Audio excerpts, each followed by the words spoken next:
আল্লাহ তাআলা ওয়াদা দিছে, আমি তোরে বেইজ্জতি করব বান্দা, আমি তোকে অপমানিত করবই বান্দা, আমি তোকে আযাব দেব।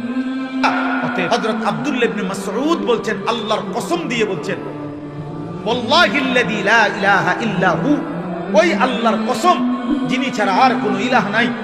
এই কথা বলে নবীর সাহাবী আব্দুল্লাহ ইবনে মাসউদ বলছেন, লাহবাল হাদিস হুয়াল গিনা, অনর্থক কথা, গুনাহ মিশ্রিত কথা, কোরআনে যেটা আল্লাহ বলছে আযাব দিবে, এটা হচ্ছে গান, গান, গান, বাদ্য। সুখের রাতও ভোর হয়, দুঃখের রাতও ভোর হয়।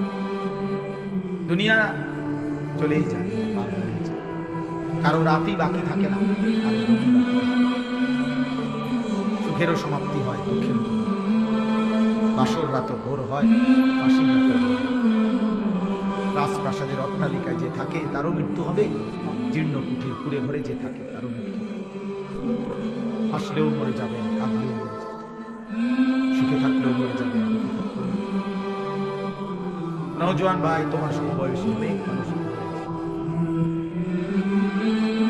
হযরত ওমর ইবনে আব্দুল আজিজ রাহমাতুল্লাহ আলাইহি বিশ্ববিখ্যাত তাবেঈ, ইসলামের পঞ্চম খলিফা বলা হতো, জগৎ বিখ্যাত বুজুর্গ ছিলেন, আউলিয়া ছিলেন, খলিফা ছিলেন, একজন ইনসাফকার, আদেল, ন্যায়পরায়ণ শাসক ছিলেন।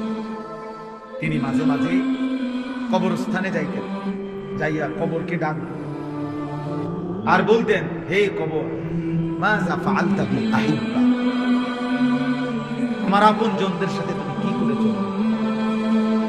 হে কবর, তোমার কাছে আমার চাচারে রাখা গেছিলাম, দাদারে রাখা গেছিলাম, আমার ফুফা, আমার খালু, আমার ফুফি, আমার বাপ তোমার কাছে, আমি তোমার কাছে আমার আপনজনকে রেখে গেছিলাম, তাদের সাথে তুমি কবর কি আচরণ করেছো? আইনাল আসদিকা, আমার বন্ধুরা কোথায়?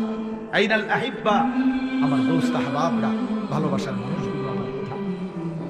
আইনাল জুল্লাস, যাদের সাথে আমি বসতাম তারা কোথায়?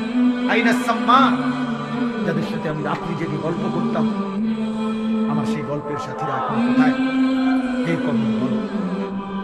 এগুলো তিনি বলতেন আর কাঁদতেন, আর তার সাথের লোকদেরকে বলতেন, শুনো, কবর আমারে ডাকে, আর বলতেছে, হে ওমর ইবনে আব্দুল আজিজ, আমি তোমার এই আপনজন, স্বজন, বন্ধু, আত্মীয়, এদের প্রত্যেকের চোখ, নাক, কান, হাত, সারা দেহের প্রতিটা অঙ্গ খুলে খুলে ফেলে দিয়েছে, সব ফেলে দিয়ে মাটির সাথে মিশায় গেছে। মানে আমার মাটি আমি আমার সাথে মিশায় গেছি।